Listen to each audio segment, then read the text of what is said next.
Ok, pues buenos días una vez más. Vaya conmigo al libro de Éxodo.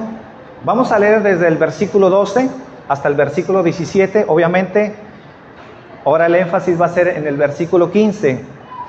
Honra a tu padre y a tu madre para que tus días se alarguen en la tierra que Jehová tu Dios te da. No matarás, no cometerás adulterio, no hurtarás, no hablarás contra tu prójimo falso testimonio. No codiciarás la casa de tu prójimo, no codiciarás la mujer de tu prójimo, ni su siervo, ni su criada, ni su buey, ni su asno, ni cosa alguna de tu prójimo. Padre, esta mañana queremos agradecerte por tu palabra, Señor. Tu palabra es viva, tu palabra es eterna, tu palabra es santa, tu palabra es justa, Señor. Y que esa palabra, Señor, traiga, Señor, edificación a nuestras vidas, Padre. Que abramos nuestro corazón, Padre, que tengamos una actitud enseñable, Padre, para recibir tu palabra. Esa palabra, Señor, que alumbra nuestras vidas, nuestro caminar, Padre, para que cada día, Señor, sea tu palabra la que nos cambie, la que nos transforme, Padre, la que haga de esta iglesia una iglesia cada vez más como tú, una iglesia santa, Señor. Te damos gracias esta mañana, Señor, en el nombre de Jesús. Amén. Pueden sentarse. Entonces, Éxodo capítulo 20, versículo 15, no hurtarás. Obviamente, cuando alguien es acusado, una persona decente, es acusado de ser ladrón, seguramente se sentirá muy ofendido porque a nadie le gusta ser catalogado como un ladrón. El hurto es un pecado que todo el mundo condena. No importa si es creyente o no es creyente, la sociedad misma nos dice y nos respalda que en sus códigos penales el hurto es algo penado. Nunca es bien visto que alguien robe. ¿Cómo podríamos definir el hurto? ¿Qué es el hurto? ¿Qué es hurtar? Entonces, hurtar se podría definir como apropiarse de algo que no nos pertenece, algo que por derecho le pertenece a otra persona. Entonces, el octavo mandamiento protege la propiedad privada y condena el fraude, el hurto, en todos sus aspectos, en todas sus modalidades. Entonces, esta mañana, antes de hablar lo que es en sí este mandamiento, que nos tocará enseñarlo en la segunda parte, estableceremos esta mañana solamente algunas verdades fundamentales con respecto a la propiedad privada, para poder comprender la naturaleza y la gravedad del hurto. Entonces veremos solamente algunos principios que la Biblia habla, que la Biblia establece sobre la propiedad privada. Entonces, en primer lugar, lo primero que quiero establecer y lo primero que quiero decir esta mañana es que Dios es el dueño de todas las cosas. A Dios le pertenece todo. Entonces, por derecho de creación, Dios como el actor de la creación, Dios es el dueño verdadero de todo lo que existe.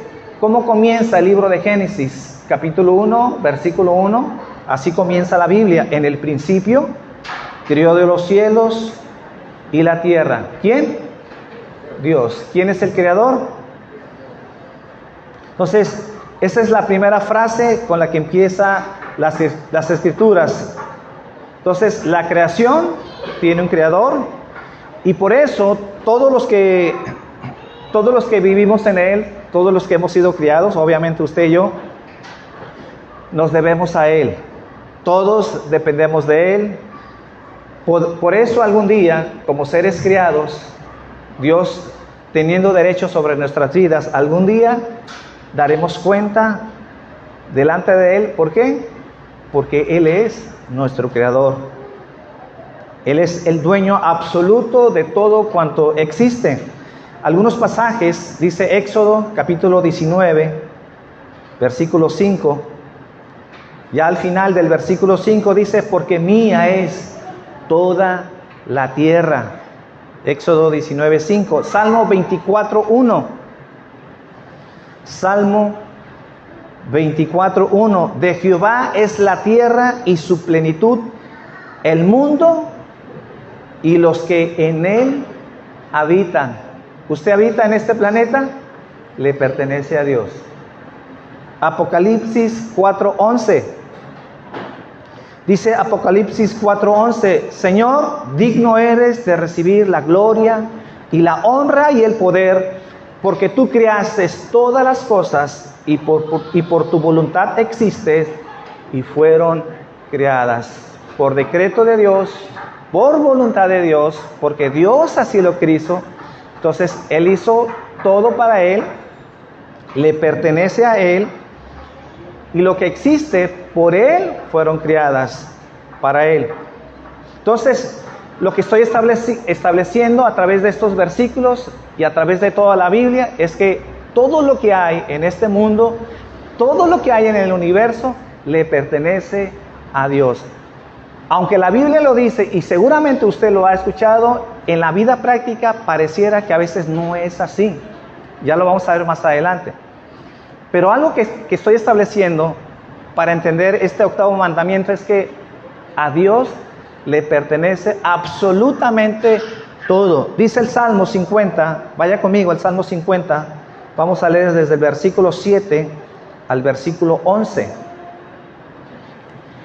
Salmo 50, desde el versículo 7. Oye, pueblo mío, y hablaré, escucha, Israel, y testificaré contra ti, yo soy Dios, el Dios tuyo.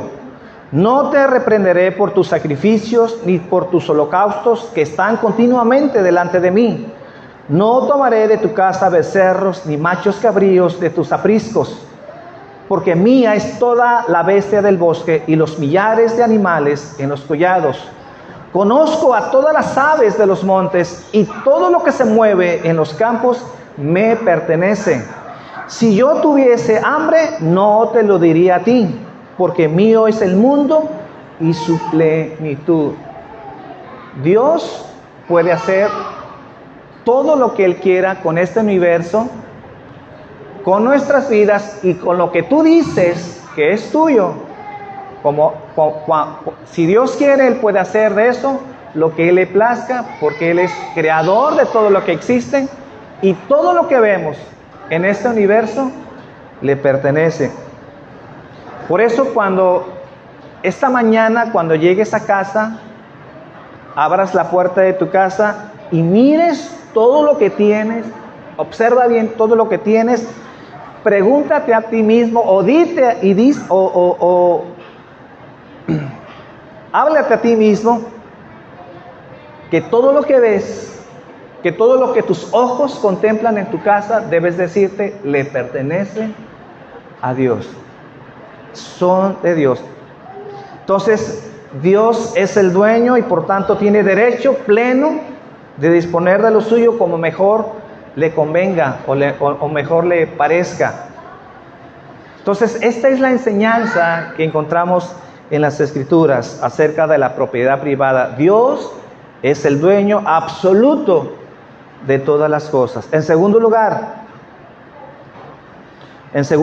la Biblia enseña que Dios ha constituido al hombre como administrador de algunas de las cosas que a Dios le pertenecen. Somos administradores de ciertas cosas que Dios nos ha dado.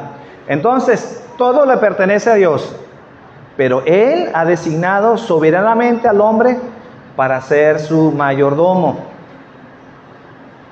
Dice el Salmo 115, versículo 16. Salmo 115, versículo 16. Los cielos son los cielos de Jehová, y ha dado a la tierra a los hijos de los hombres. Dios se ha complacido en otorgar propiedad. Tenemos derechos sobre la propiedad. Esto es bíblico, es legal. Pero el principio que nunca debemos de olvidarnos, y aún nosotros como cristianos, aunque nosotros tenemos derecho legal sobre la propiedad, que podemos decir que es nuestro, que cuando entras a tu casa, puedes decir que es tuyo. En última instancia, nunca debemos de olvidar que le pertenecen a Dios. ¿Por qué? Porque solamente nosotros somos administradores de los bienes de Dios. Dios nunca ha renunciado a su creación, porque es de Él y le pertenece. Levítico capítulo 25, versículo 23. Levítico 25, 23. Dice: la tierra no se venderá a perpetuidad, porque la tierra mía es, pues vosotros, forasteros y extranjeros, sois para conmigo. O sea, que quede claro, la tierra no se ha vendido a perpetuidad. No podemos decir que la tierra nos pertenece, porque dice Dios, la tierra mía es. Más bien, yo los veo a ustedes, o sea, hablando Dios sobre nuestras vidas como forasteros y extranjeros, son para conmigo. Sí, ustedes tienen su casa, tienen sus terrenos, tienen sus carros, pero en realidad yo los considero solamente como personas de paso, porque nada de lo que tenemos en este mundo en realidad es nuestro, le pertenece a Dios. Como dice la canción, nadie se llevará 1 metro cuadrado de tierra cuando se muera. Entonces, el derecho que nosotros tenemos sobre la tierra, como leímos en este versículo, es temporal. Pero para Dios es eterno. La propiedad de Dios es algo eterno. Entonces, poniendo los principios que hemos hablado, ahorita que hemos comenzado, podemos decir categóricamente que con nuestra relación a Dios, nosotros no somos dueños de nada. No somos dueños, somos solamente meros administradores. Porque aún nuestra propia vida le pertenece a Dios. Por eso, repito, es que algún día la Biblia enseña que daremos cuentas delante de Dios de lo que hicimos, de lo que Él nos dio y de la vida que Él nos dio como préstamo temporal en esta vida. Y algún día nos presentaremos delante de Él para dar cuentas de todo lo que Él nos ha otorgado como algo temporal en nuestras vidas.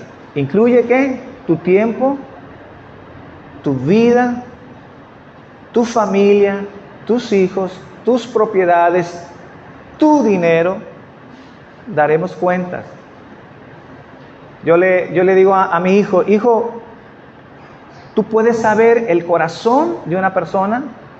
¿Tú puedes saber el corazón qué tan cercano está en la manera en que gasta o invierte su dinero? Si tú ves a una persona que gana bien, pero invierte en nada que ver en las cosas que contribuyan a las cosas espirituales, tú puedes ver su corazón.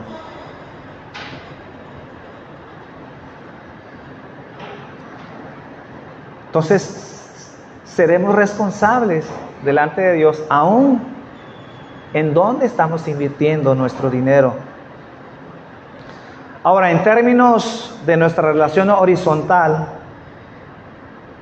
en términos de nuestra relación con los demás, podemos legítimamente reclamar como cosas nuestras ciertas cosas. ¿Por qué? Porque la palabra de Dios establece claramente el derecho a la propiedad privada. Y ese derecho subyace o de alguna manera está contenida en el 8º mandamiento. ¿Por qué? Porque si algo no fuera tuyo, si esa propiedad no fuera tuyo, pues no existiría el 8º mandamiento.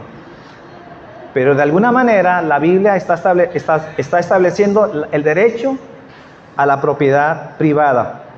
Es decir, que no le debes de quitar a otro nada que no sea tuyo.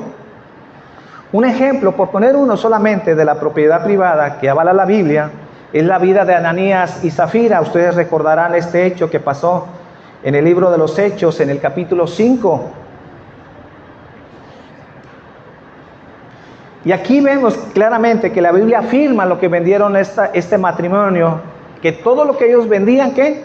Les pertenecía. No tenían que darle ningún centavo a nadie, nada. No tenían que a nadie prometerle nada porque era suyo. El problema fue que mintieron al Espíritu Santo. Dice Hechos capítulo 5, versículo 3 y versículo 4, nomás para recordar un poquito esta historia. Y dijo Pedro a Ananías: ¿por qué llenó Satanás tu corazón para que mintieses al Espíritu Santo y sustrajeses del precio de la heredad? Reteniéndola, ¿no se te quedaba a ti? O sea, ¿por qué prometes si no era tu intención en realidad dar? Pues tú tenías el derecho de venderla y quedarte con él y nadie te iba a decir nada. Dice, ¿y vendida no estaba en tu poder? ¿Por qué pusiste esto en tu corazón? No has mentido a los hombres, sino a Dios. Un ejemplo muy sencillo, pero que en realidad nos da luz. Pedro dice, mira, en realidad lo que tú hiciste, tú vendiste esa propiedad, te hubieras quedado con él, no hubiera habido ningún problema. Te quisiste lucir. Quisiste aparentar espiritualidad y que en realidad te estabas pasando como una persona generosa cuando en realidad no eres generoso. Estabas mintiendo. Dices dar, pero no das con corazón. Dices que quieres bendecir, pero en realidad esa no es tu finalidad. Entonces la Biblia no prohíbe la propiedad, más bien la asume, la propiedad privada. En tercer lugar, Dios ha establecido medios a través de los cuales podemos adquirir y aumentar nuestras posesiones. Dios ha establecido esos medios para que entonces nuestras posesiones puedan aumentar. Claro que sí, es bíblico. Entonces, principio fundamental, Dios es el que le pertenece todas las cosas, pero también nos enseña que Él usa medios para proveer estas cosas. ¿Están ahí? Entonces, Dios ha usado estos medios para que entonces nosotros podamos adquirir bienes, pero esas formas que Dios estableció obviamente están bien estipuladas en las Escrituras. Por eso el octavo mandamiento, muchos quieren enriquecerse de una manera rápida y sobre todo con las cosas ajenas. Bajo este principio que Dios estableció entonces medios para proveernos, en primer lugar hay que establecer entonces que Dios es nuestro proveedor. El principio anterior es que Dios es el dueño de todo. Pero lo que ahorita estamos estableciendo es que Dios ha establecido medios para adquirir esas propiedades, pero hay que entender entonces que Dios es el proveedor para bendecirnos.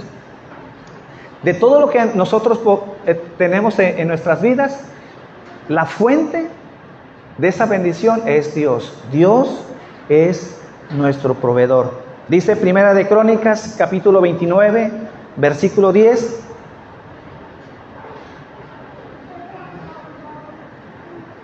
Aquí vemos a David orando al Señor después de que el pueblo de Israel había traído unas ofrendas voluntarias. Y dice el versículo 10, asimismo se alegró mucho el rey David y bendijo a Jehová delante de toda la congregación. Y dijo David, bendito seas tú, oh Jehová, Dios de Israel, nuestro Padre, desde el siglo y hasta el siglo. Tuya es, oh Jehová, la magnificencia y el poder, la gloria, la victoria y el honor, porque todas las cosas que están en los cielos y en la tierra son tuyas. Tuyo, oh Jehová, es el reino, y tú eres excelso sobre todos. Las riquezas y la gloria proceden de ti, y tú dominas sobre todo. En tu mano está la fuerza, y el poder, y en tu mano el hacer grande y el dar poder a todos. Por eso es muy importante.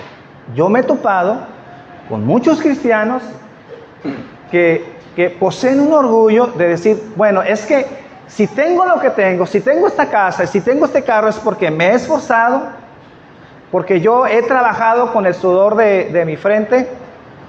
No le tengo que dar gracias a nadie, nadie me los dio, yo me esforcé y lo que tengo es porque me lo merezco. Bueno, yo he escuchado muchos así, pero no han leído este versículo y no entienden que todo lo que poseemos en última instancia es porque Dios nos lo da. Dice versículo 12, las riquezas y la gloria proceden de ti, y tú dominas sobre todo. En tu mano está la fuerza y el poder. Si Dios quiere, te mantiene en pie. Si Dios quiere, te da salud. Si es que tú puedes trabajar y puedes tener un buen negocio, es porque Dios te da la habilidad, te da la sabiduría, te da la salud para que lo puedas hacer, porque en Él está el poder y la fuerza para que lo puedas hacer. Dice, y en tu mano el hacer grande y el dar poder a todos. Si Dios quiere, aquí alguna persona que ni se imagina, Dios la puede enriquecer. Dios la puede bendecir de tal manera que jamás lo había pensado. Tal vez sin estudio, sin preparación, pero si a Dios así le place, Dios lo puede hacer. ¿Por qué? Porque en Él está la fuerza y el poder para poderlo hacer.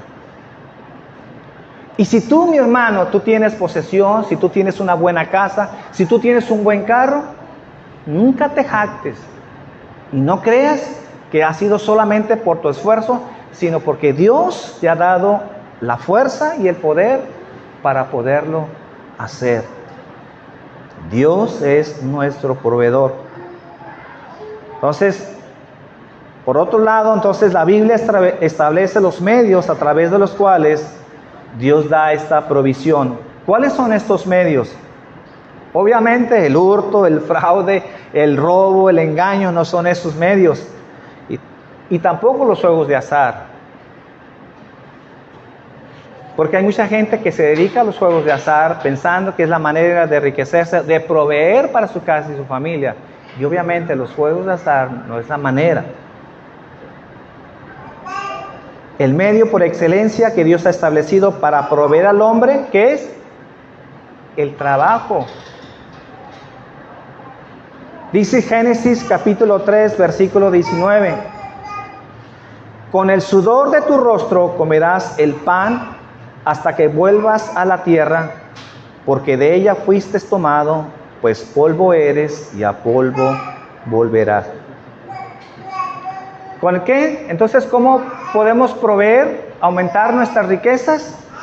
A través del trabajo, con el sudor de tu rostro, no con el sudor del vecino. Con el sudor de tu rostro. Y un principio que Dios estableció sobre el trabajo es que lo hagamos, de acuerdo a este pasaje, hasta que volvamos, ¿a dónde? A la tierra. Yo me acuerdo, y lo digo con mucho respeto, yo me acuerdo que hace, no me acuerdo, 2-3 años, yo le dije a mi papá, papá, mientras Dios te dé vida y mientras Dios te dé aliento, nunca desistas de trabajar para mi Señor. Porque yo me acuerdo que ese día yo lo había invitado a compartir. Y yo sé que cuando llegamos a ciertas edades, pues tenemos menos habilidades, menos fuerza, tal vez menos ganas. Pero algo que nunca debemos de olvidar, que debe estar en nuestro corazón, es que mientras Dios nos dé vida y nos dé fuerza, siempre vivamos con nuestro trabajo para honrar a nuestro Dios. No tiene caso la vida, no tiene caso nuestra existencia si no vivimos para el Señor. Con el sudor de tu rostro comerás el pan hasta que vuelvas a la tierra. No importa entonces qué tan rico sea un hombre, debe seguir trabajando, ¿de acuerdo a los principios de las Escrituras. Debe seguir trabajando. Hemos endiosado en los últimos tiempos el retiro. ¿Por qué? Porque todo el mundo quiere retirarse joven, lo más joven que se pueda, lo más rápido posible, para ya no hacer nada. ¿Cuál es el anhelo de muchos? Tener dinero, tener riquezas y ya no hacer nada.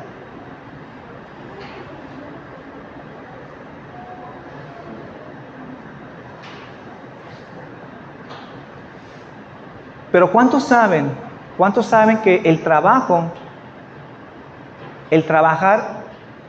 era algo que el hombre hacía antes de la caída? Es decir, trabajar no entra en la maldición por la caída del hombre. Lo que sí entra como maldición es que iba a ser más difícil, más complicado, con el sudor de nuestra frente, iba a producir la tierra. Pero el trabajo nunca ha sido una maldición, sino todo lo contrario. El trabajar honramos a Dios a través del trabajo, dignifica nuestras vidas, nos da motivo, nos da razones para continuar en nuestra vida, y más cuando sabemos que todo lo que hacemos lo hacemos para agradar a nuestro Dios. Entonces, si alguno de los que están aquí piensan que trabajar es una maldición, déjame decirte, no es bíblico. Porque ya Adán trabajaba antes de su caída.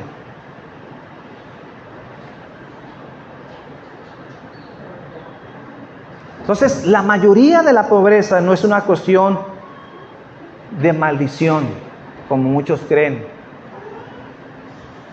El problema básico que la Biblia presenta para aquellos que no tienen es la pereza. Hay tantos pasajes, tantos ejemplos por el cual la gente no tiene. ¿Es por qué? Porque no le gusta trabajar. El ejemplo clásico que muchos conocemos, Proverbios 6:6. Déjenme leerlo rápidamente. Proverbios 6:6. Vean a la hormiga, oh perezoso, mira sus caminos y sé sabio, la cual, no teniendo capitán, ni gobernador, ni señor, prepara en verano su comida y recoge en el tiempo de la siega su mantenimiento. Perezoso, ¿hasta cuándo has de dormir? ¿Cuándo te levantarás de tu sueño? Un poco de sueño, un poco de dormitar, y cruzarás por un poco las manos para el reposo. Mis hermanos, ser pobre, como muchos creen, ser pobres no es pecado. La iglesia ha satanizado y la ha puesto como una maldición cuando alguien es pobre. Y déjeme decirle que ese es un error. No es bíblico.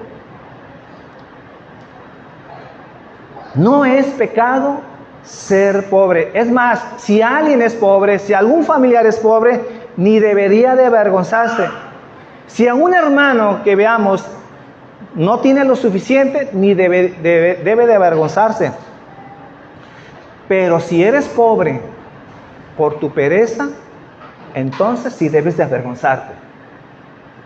Porque si tú eres una persona no negligente con tu trabajo, entonces tienes motivos suficientes para estar avergonzado. ¿Por qué? Porque no todo el mundo, por ser pobre, es por ser irresponsables. A veces los designios de Dios, los caminos de Dios a veces son difíciles de explicar, aunque no me voy a meter en eso. Pero a veces Dios tiene propósitos con ciertas personas en no aumentarles, en vivir con lo suficiente. Y Dios a veces así trabaja con gente, teniendo escasez, no teniendo abundancia. Y Dios quiere cumplir propósitos en esa persona que muchos llamaríamos pobres. Que aún diríamos que es una persona maldecida por Dios, una persona que está bajo el juicio de Dios, bajo maldición de Dios, cuando a veces en realidad es la santa voluntad de Dios que a veces es difícil de explicar, pero a veces Dios cumple ciertos propósitos en esa persona para bendecir a la gente o traer enseñanza a nuestras vidas. No siempre tiene que ver la pobreza con la pereza. A veces hay circunstancias, aunque no es el tema, como digo, que no tienen nada que ver con eso. Y a veces tiene que ver con los designios de Dios.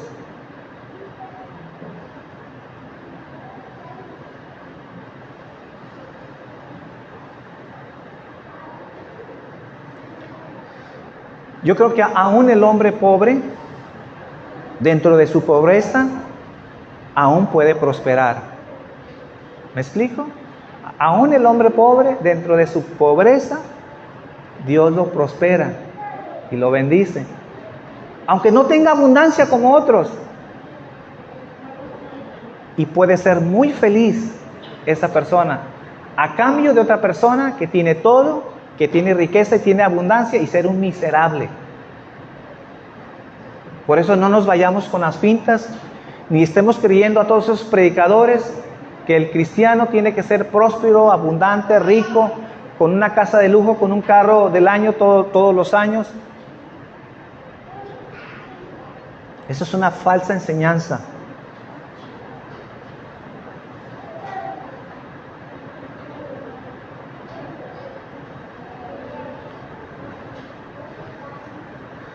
Dice Proverbios capítulo 13, versículo 18, otra de las consecuencias de la pobreza. Dice, pobreza y vergüenza tendrá el que menosprecia el consejo. ¿Por qué a veces algunos no prosperan? Porque no quieren escuchar el consejo de nadie. Obviamente no quieren escuchar el consejo de Dios. Son personas que están así porque no reciben ninguna consejería. Entonces, ¿por qué hay personas pobres? Porque son tercos, porque no quieren escuchar el consejo. Hay personas que también son pobres porque son derrochadores. Quieren vivir un estándar de vida que no le corresponde, y lo poco que tienen, en vez de ser sabios, lo derrochan. Entonces, el que ama la buena vida sin poder llevarla, la buena vida, como dice Proverbios, ese empobrecerá. Proverbios 21:5. Proverbios 21:5. Los pensamientos del diligente ciertamente tienden a la abundancia, mas todo el que se apresura alocadamente, de cierto va a la pobreza. Que gastamos, no pensamos, nos endeudamos. No importa, la cuestión es tener las cosas si lo necesitamos, sin proveer, sin pensar si podemos pagar cuando nos endeudamos.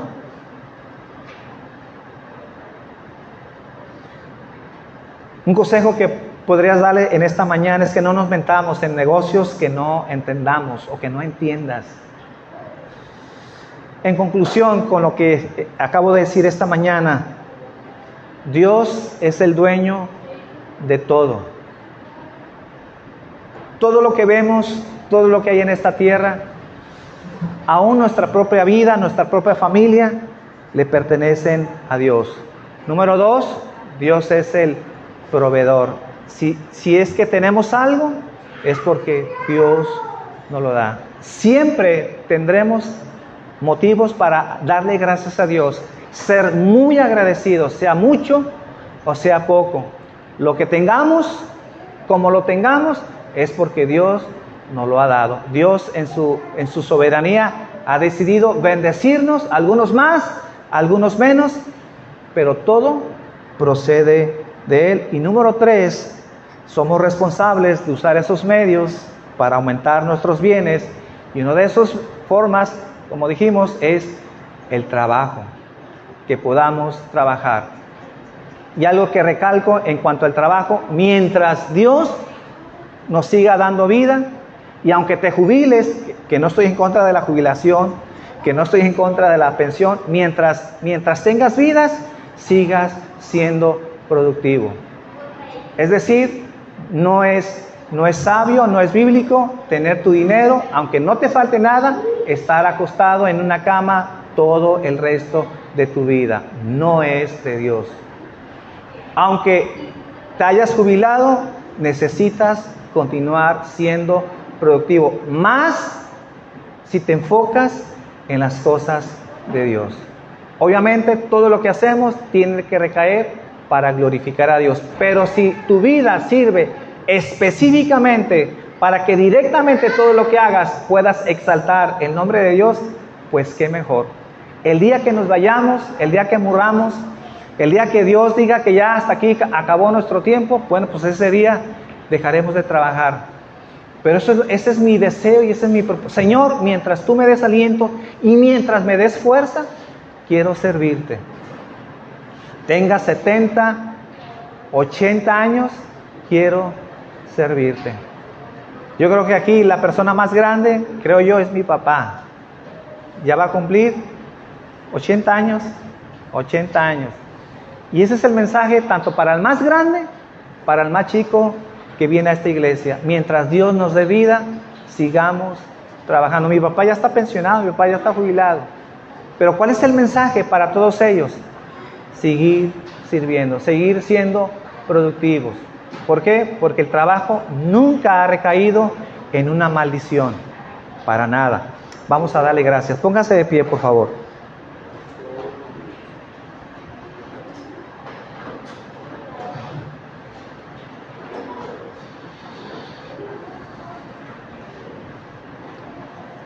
Padre, esta mañana queremos darte gracias.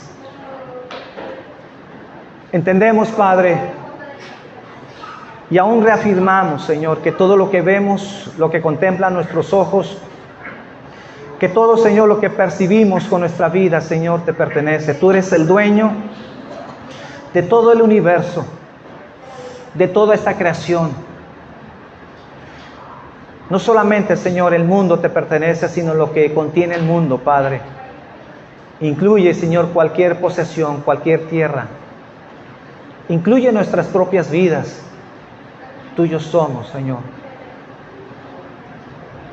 Tú eres el dueño de nuestras vidas, Padre. Por eso, Padre, a ti nos damos. No nos pertenecemos, Padre. No podemos hacer de nuestra vida lo que nosotros querramos, sino todo lo contrario, Señor. Así como hablé al principio, Padre, que nuestras vidas sirvan, Padre, para honrarte, para exaltarte, Señor, porque tú eres nuestro Señor, tú eres nuestro amo. Nosotros somos tus siervos. Nosotros somos, Señor, esos esclavos, Padre, que apreciamos quién eres tú, Padre. Que todo lo que hagamos, que todo lo que emprendamos, Señor, que todo lo que hagan nuestras manos, en realidad te exalte, te glorifique, Padre. No permitas, Señor, que perdamos el tiempo en este mundo, Señor, haciendo cosas que no conviene, Padre, esforzándonos y afanándonos por las cosas temporales, por las cosas que no valen la pena. Que esta mañana, Señor, podamos reflexionar, Señor, y podamos redirigir nuestras vidas. Que todo lo que hacemos, que todo nuestro esfuerzo, nuestro tiempo, nuestro trabajo, nuestro matrimonio, Señor, en realidad, Señor, te esté sirviendo, te esté exaltando, Padre. Reconocemos que tú eres nuestro proveedor, Señor, que lo que tengamos, Señor, es gracias a ti, Señor. No hay nada de qué jactarnos, Padre. Si tenemos la fuerza, si tenemos la habilidad, si tenemos la sabiduría para hacer riquezas, es solo porque tú nos los has dado, Señor. No hay nada que presumir, Señor.